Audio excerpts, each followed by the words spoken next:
नमस्कार मित्रांनो, अखेर ज्याची आपण सर्वजण वाट पाहत होतो ती बातमी आली आहे।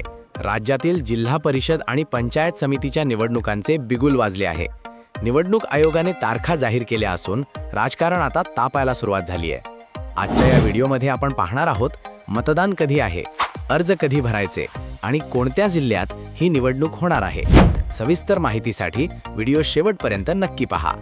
चला तर मग व्हिडिओला सुरुवात करू।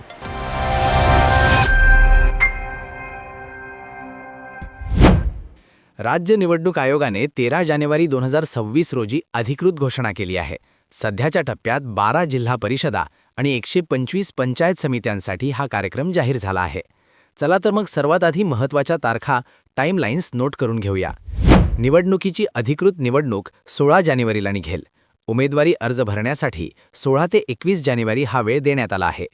अर्जांची छाननी 22 जानेवारीला होईल, तर अर्ज मागे घेण्याची शेवटची मुदत 27 जानेवारी दुपारी 3 वाजेपर्यंत असेल आणि सर्वात महत्त्वाचं म्हणजे 5 फेब्रुवारी 2026 रोजी प्रत्यक्ष मतदान पार पडणार असून 7 फेब्रुवारीला गुलाल कोणाचा हे निकालातून स्पष्ट होईल। अनेकांच्या मनात प्रश्न असेल की माझ्या जिल्ह्यात निवडणूक आहे का?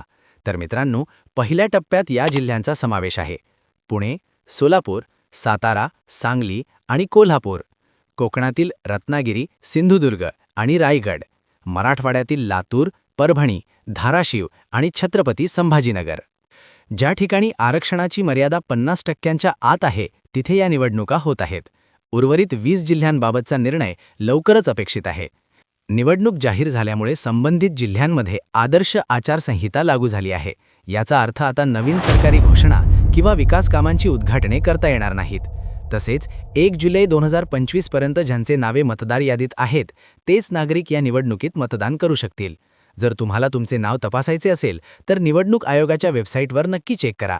ते मोबाईलवरून कसं चेक करायचं याबद्दल व्हिडिओ आपल्या चॅनलवर आधी टाकलेला आहे। त्याची लिंक खाली डिस्क्रिप्शन बॉक्समध्ये दिलेली आहे, तिथून हा व्हिडिओ पाहू शकता। तर मित्रांनो, 5 फेब्रुवारीला आपल्या जिल्ह्याचा आणि तालुक्याचा विकास ठरवणारा दिवस आहे। तुम्ही तुमच्या मतदानाचा हक्क नक्की बजावा।